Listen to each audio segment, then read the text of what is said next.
Hi, it's Lynn here from Corelliana Boutique Crafts, KB Patterns and KB Crafts. Today we are going to be doing the long-awaited tutorial on my best-selling Batehaven Crossbody. These are two of the crossbodies that I have sewn up. Outside is fairly plain, just some stitching on the outside, double zip, and your straps. There is a number of different ways we can do the connectors. I'm going to be showing you those. This one is a leather one, and inside is fabric. We have a central divider which is loose at the bottom, but it's attached through the welts on the side. You have a little a little pocket for your phone to go into, and a zippered pocket on the other side. Okay, so let's leave that now and we'll get started on everything else.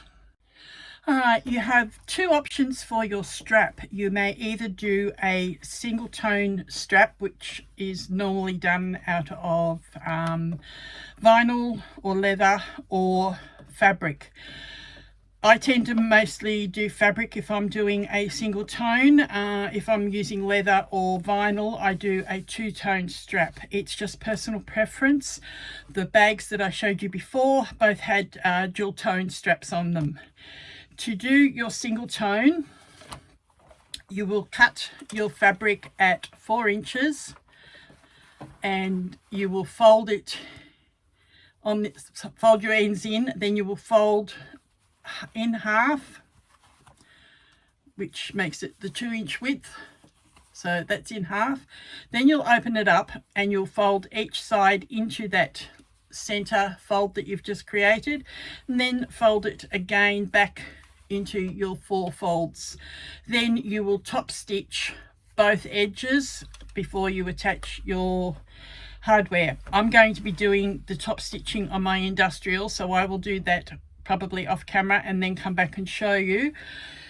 The two-tone strap, I generally cut fabric for one side, and this one is actually waterproof canvas for the demonstration, but normally I would use leather or vinyl. You can do it whichever way you want. You can even do 2 lots of cloth, so if you want a different pattern inside to what you've got outside, you can use the 2 different colors and make them as one. On your wider piece, which is 2 inches, you will draw a line down the center, and I've put some double-sided tape on that we're going to fold into, and your second piece you will cut at 1.5 inches and just fold into the center and press. I'll show you how I do this part. Peel the backing paper off. I've already drawn the line on. Fold to the line and finger press it down.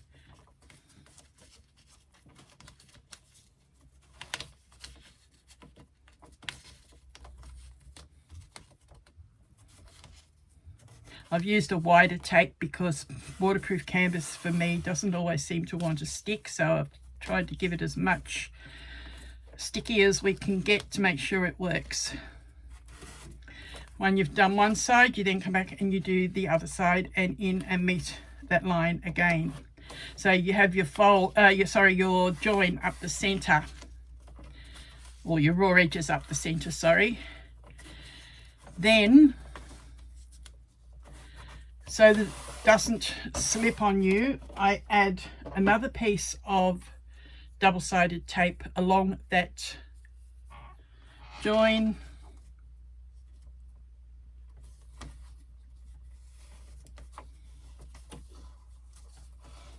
This one I'm just going to stitch on my domestic because it's only a sample to show you. I then peel that backing paper off.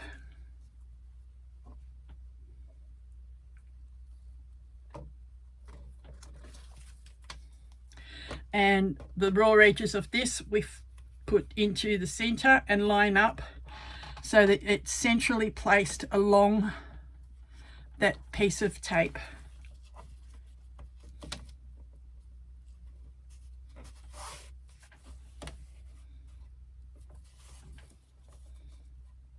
So you're basically putting a 3/4 inch fold onto a 1 inch fold.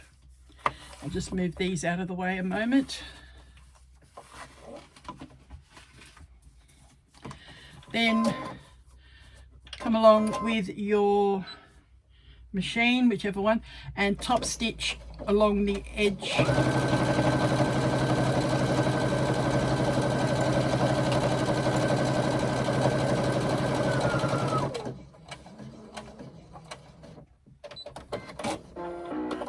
And repeat that on the other side.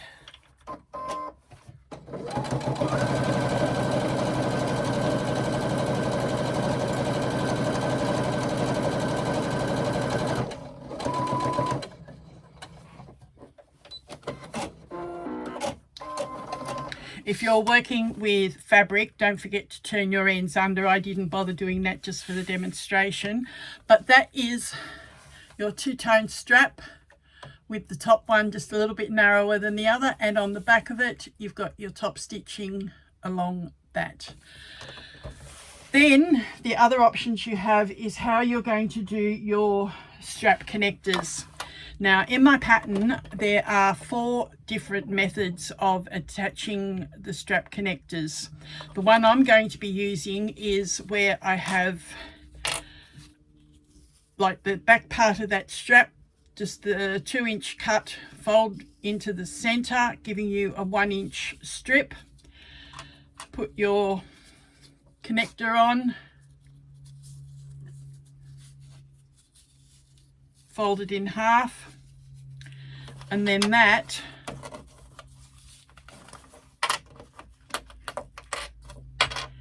you cut a slit in your front and your back piece. Make sure they're on opposite sides, so don't do them on the same side. And you poke it down in through that slit. You can, if you wish, some people do it instead of putting both pieces down, put one piece in through the slot so it comes out through the back, run a little row of stitching across it.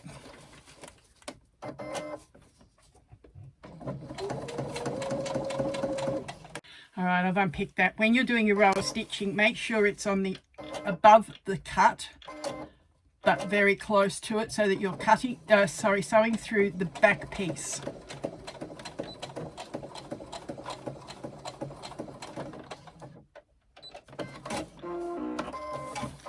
So you still have your strap, your connector, and you've still got your hole that you can poke this back down into.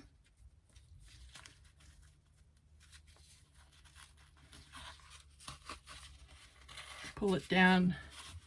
Don't pull it too tight that it puckers your fabric, but that then is your hidden connector, and you can add rivets there to hold it in place. The other type of hidden connector is if you're working with cloth fabric. You're going to do it like a little pocket zipper facing. Draw a little 1-inch by 1/4 inch box and draw the lines in it. Place it where your opening is. I'm just using this as a sample piece, so it's just going to be placed all over the place by the time we finished all the different connectors. Stitch around this box like you do with a pocket facing.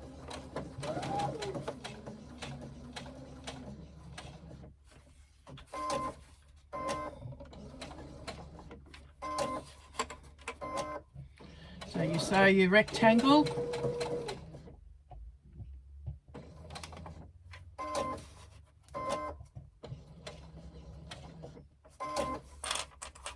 and back to where we started.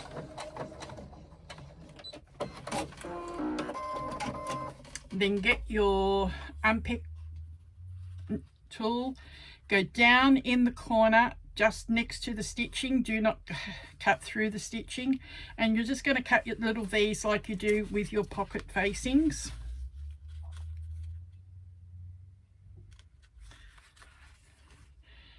Again, you fold your fabric into the center like we did with the straps, so that it's 1 inch wide with the raw ends enclosed.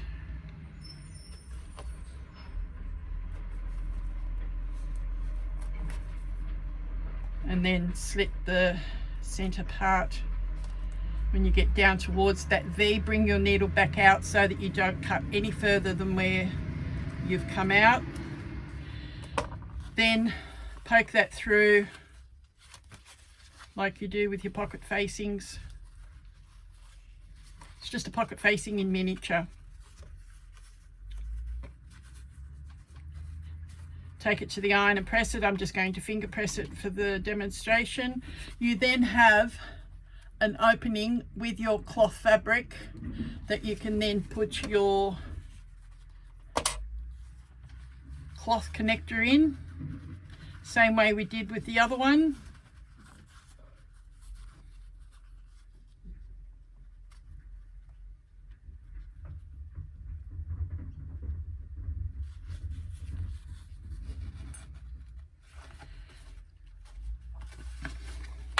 Again, coming down almost to the center,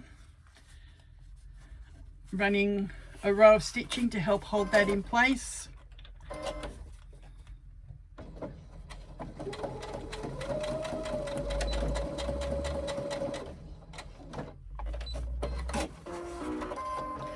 So you've got that and you have stitched through.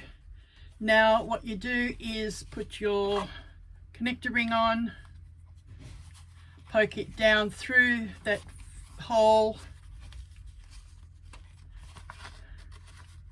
Again, don't pull too tight because it can cause it to pucker. And again, you have your cloth connectors done and rivet to hold them in place. Another form of connector is where again you fold your two pieces in. I usually put a piece of Decaville through the center to strengthen them as well. Fold them towards each other, and that is folded. This is often done with vinyl or leather, and those pieces then will get hidden behind. You can either sew it on or rivet it on. I'm going to actually sew this one on so you can see.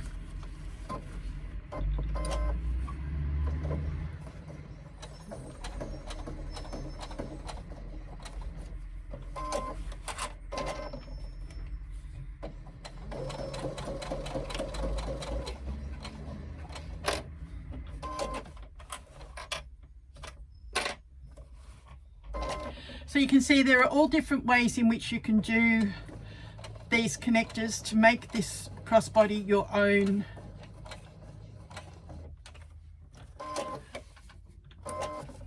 And if you make more than one, you can use a different method and see which ones you prefer.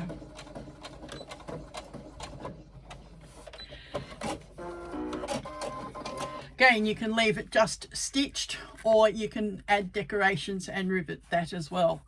Then the last method of our connectors is our shaped connector. This is actually probably the hardest one of all. It's easiest in that there's no folding other than just putting it through and folding it down and meeting it together. But because you have the shape, it's going to have raw edges, so this is best for vinyl or leather. You can use edge paint if you wish, and you then put this onto your front, and you will follow that shape and top stitch around it. Now as you're doing a curve, you might lift it, do 1 or 2 stitches, lift it, twist it, 1 or 2 stitches, and just keep repeating that as you go around that curve. As you get used to sewing curves, sometimes you can sew a bit more than 1 or 2 stitches.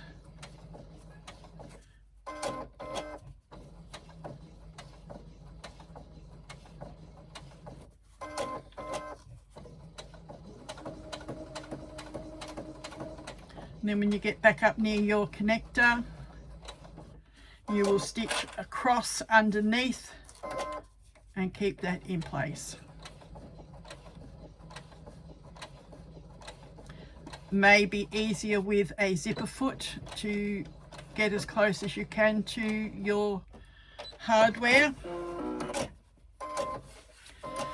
And there is the shaped one sewn on and quite firm, won't go anywhere.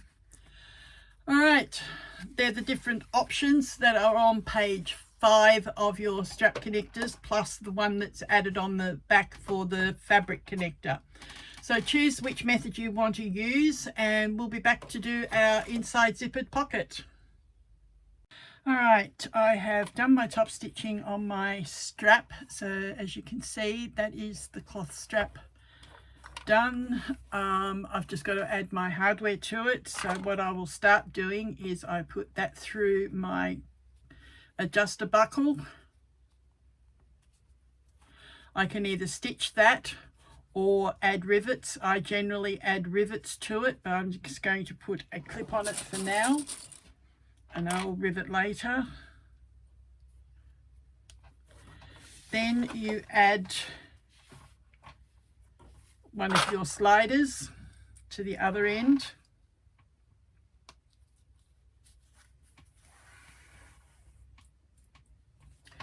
Bring that end back through your buckle.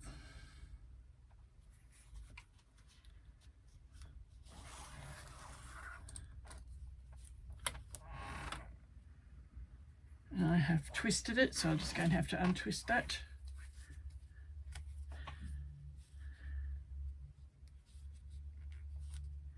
Can be a little bit tight sometimes getting it through, but it does go through.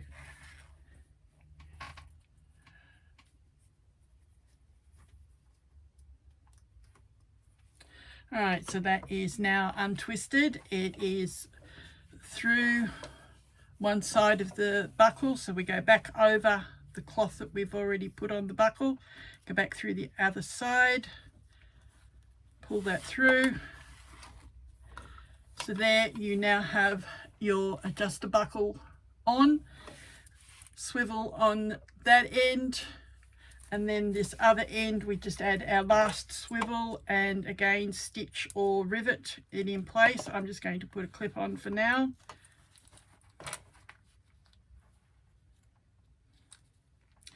And that's our strap done.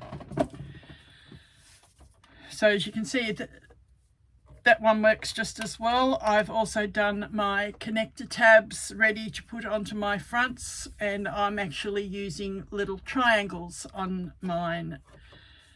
Right, next what we need. You need one of your lining pieces. You need a zipper, which is 7 inches with one pull on it. You need a zipper facing piece. You need lining zippered pocket A and lining zippered pocket B. First off, what you're going to do is transfer that box marking onto your facing. Place it centered on the wrong side of the fabric. Now that little box is 5.5 inches by, I think, 3/8 of an inch. Yes, 3/8 of an inch. So on there I find the center.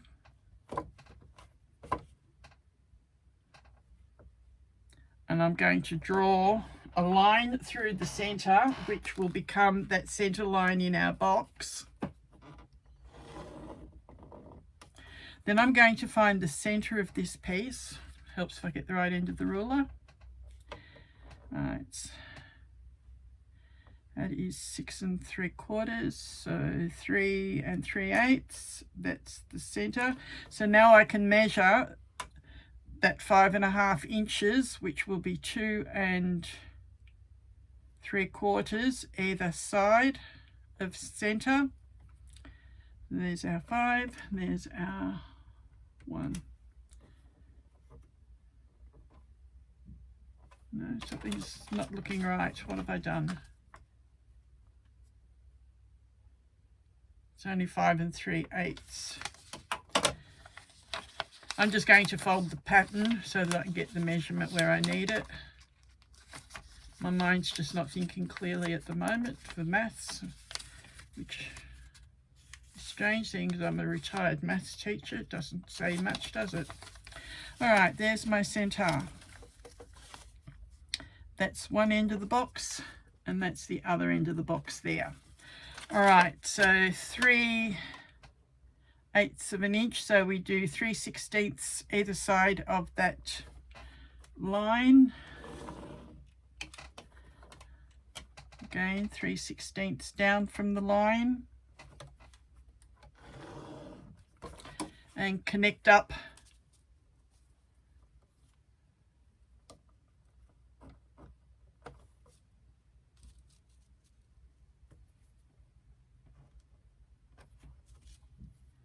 I don't think I measured that properly either.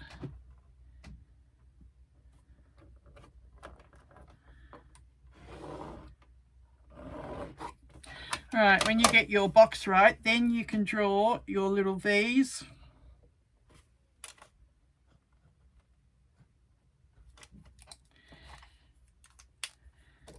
So now you can see we've transferred those markings onto the facing. Put that pattern piece away now. Then you are going to position this centrally on your lining piece.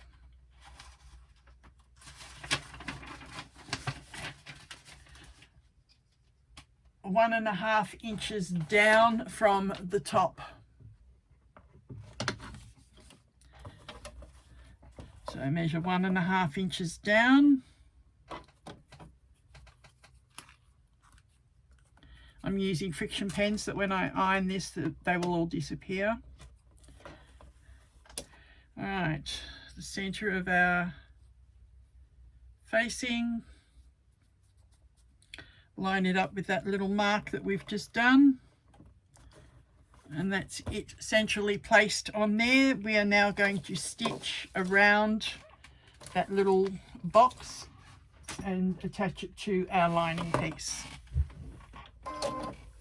I generally start along one of the long sides of the box. I don't start right in a corner. That way I get neat corners when I come back and turn.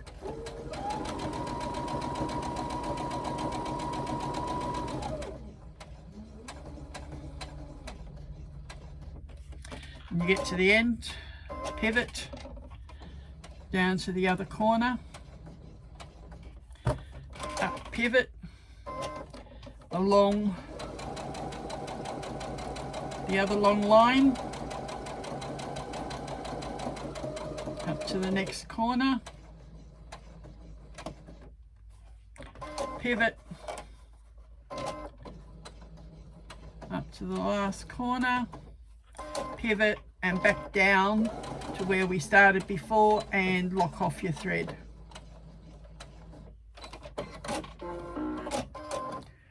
All right, now we have that sewn. What you do is you get your quick unpick. I go down in a corner as close to my stitching as I can without actually cutting that stitching. I then bring the point of that quick unpick up at the end of the V at the point, and I cut through. Because I've brought that back up, I can't cut any further than where that is, so I know I'm not going to suddenly rip it and go too far. It actually controls your cuts a lot more securely. So again, down in the corner, and I come back up where I had the end of that V before and cut. Again, as I said, I cannot go any further than where that's come out because that is as far as it will let me go. And now we have our V cut out and we haven't cut our stitching, we haven't gone accidentally too far. Repeat that on the other corner, other end, sorry.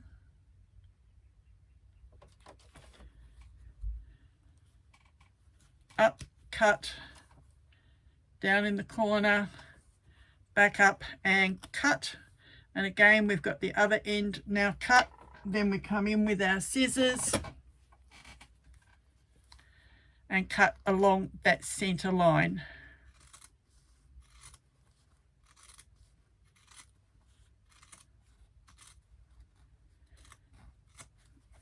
Now you will head to your iron. You will press these seams. I'm just finger pressing at the moment. I press all 4 edges of that box that I've sewn like that, which makes it easier when I turn it through to the other side. I've actually got a crease there that I can follow. Now I'm going to go to my ironing board and press this properly and come back, and we have our zippered opening.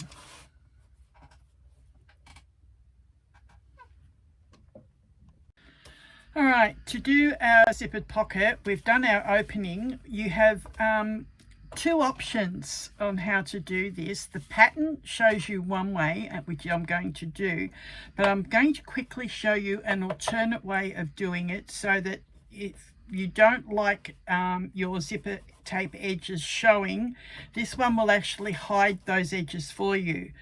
Your pocket zip will head towards the left when you've got it right side up. Your longer piece B, you will sew to the top of that tape, right side of the pocket against the wrong side of the zip. Then your piece A, which is the shorter piece, will go on the other part of the zip, matching the edges like this.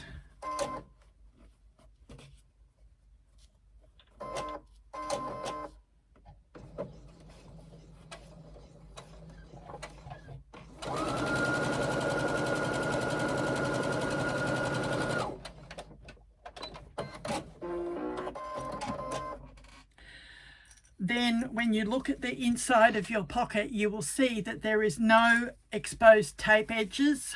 It is actually hidden. And you put the shorter piece, when you've got the zipper facing away from you, which will be on the left hand edge of your zip, you put your shorter piece on the left hand side, your longer piece on the right hand side. Then to attach it to your facing, you will then just lay that flat with both pieces spread out and lay your opening over the top of that zipper.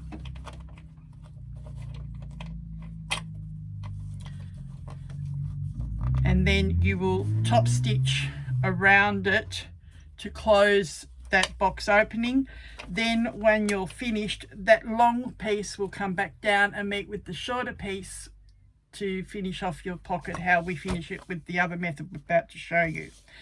So that is something to keep in mind if you want to do it that way. According to how I've written the pattern, this is the way I've done it. I've since learnt how to do that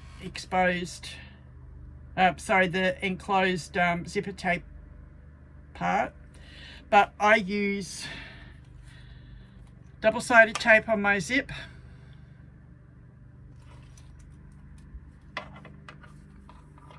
Again, get that heading so that the pull is to the left, and we position this evenly over the zip.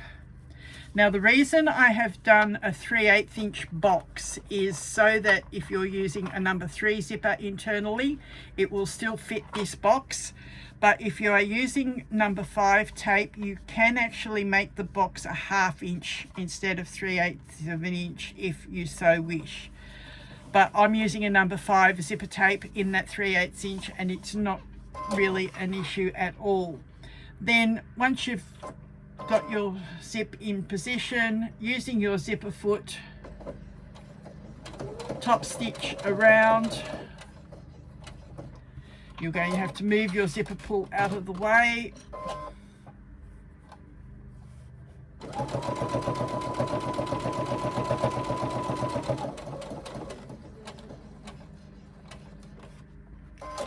Pivot, stitch across very carefully.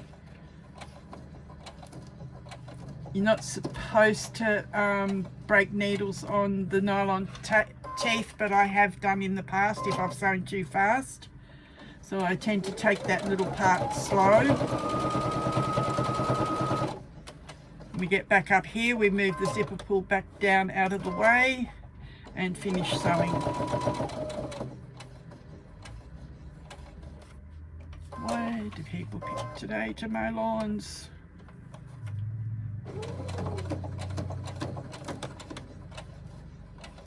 And then back down to where we started to finish it off again. Like how I sewed the facing on, I always start slightly down the longer side and finish back off down at that point. Alright, so now we have our zipper in. Then what I do is I fold that part of the lining down out of the way. Get the longer piece for the top of the pocket. Line that up with your facing, turn it over and stitch. Now you can also do that concealed zipper tape this way if you stitch really close to that fold and the seam allowance of the facing, but I'm not going to really worry about this part at the moment. I'm just going to sew it how I've got it in the pattern, and that is your 3/8 inch seam across the top,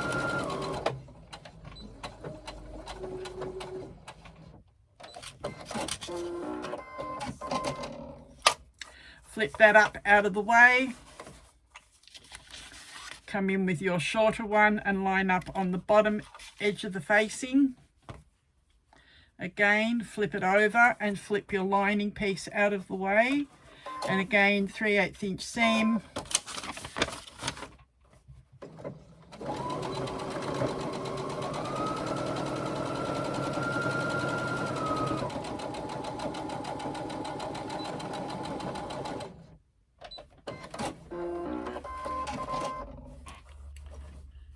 then you are going to flip your lining sideways like that.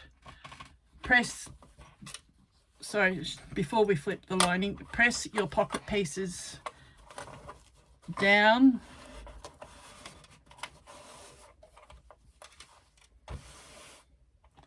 Now we flip it out of the way. Start on the right hand side, stitch down the side of the pocket,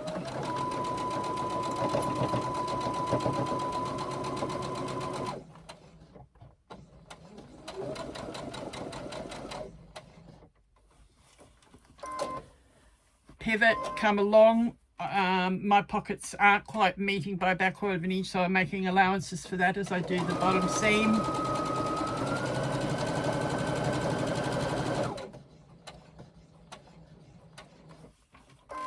Pivot and come back up the other side, again flipping our lining piece out of the way.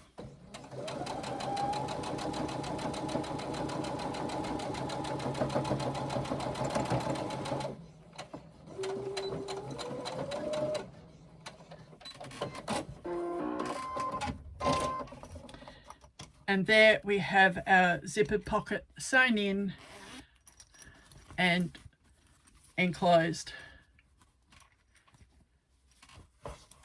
You can trim that off if you like, or just leave it. All right, I'll be back shortly with the next stage. The next piece we need is our lining slip pocket. You have one of them cut on the fold. What you need to do is turn it right sides together and match up the bottom edges. You will sew part way along the bottom and down the side, part way along the bottom and down the side. You're going to leave a 2 to 3 inch gap at the bottom. What I tend to do is use my ruler and pen, and I mark my 3/8 inch seam so that I know where I'm leaving that gap along the bottom. It is 6 inches wide, so to leave a 3 inch leaves us, if we sew 1.5 inches from the edge and 1.5 inches from the edge, that gives us our 3 inch opening there at the bottom. Then we just mark our 3/8 inch seam down the side and same down the other side.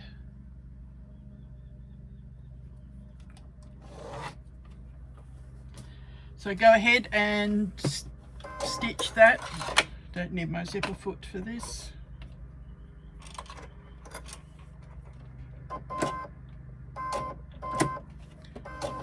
Alright, so start at one of those marks that we made 1.5 inches in. Reverse it and come back again up to the corner.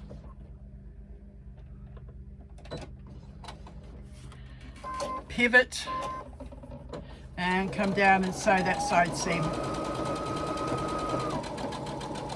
Again, locking off at the end. Now we come back and we can start, because we've marked the seam allowance, we can start there at the top.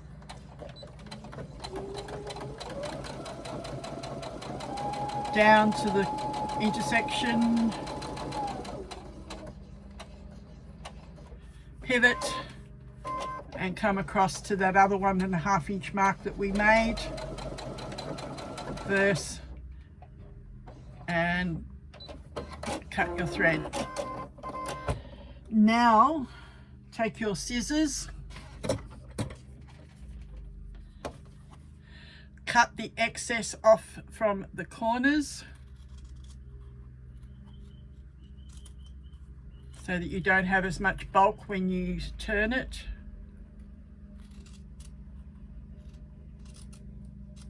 Do not cut it at that part where you've left the gap. You need the full seam allowance to turn later. And just trim it there at the top on both sides.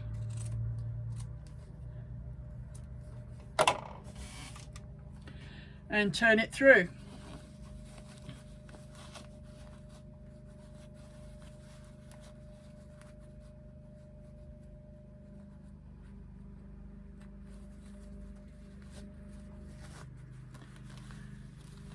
Once you've got it fully turned through, make sure you poke your corners out nice and neat.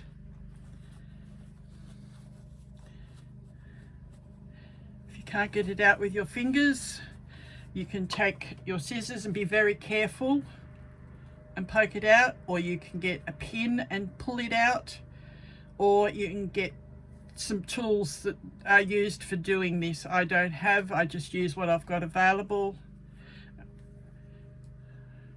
Just very carefully poke it, make sure I don't go through my stitching and through my fabric. All right, once I've got them done, I then will poke that opening in, finger press it so that it's nice and neat.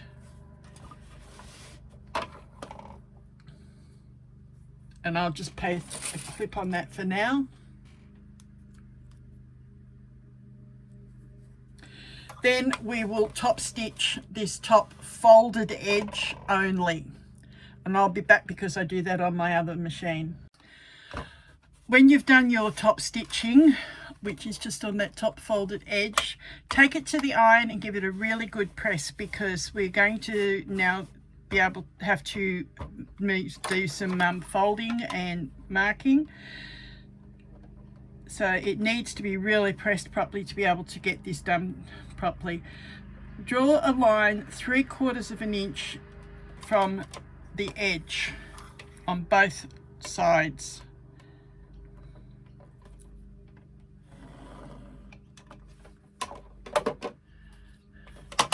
Fold them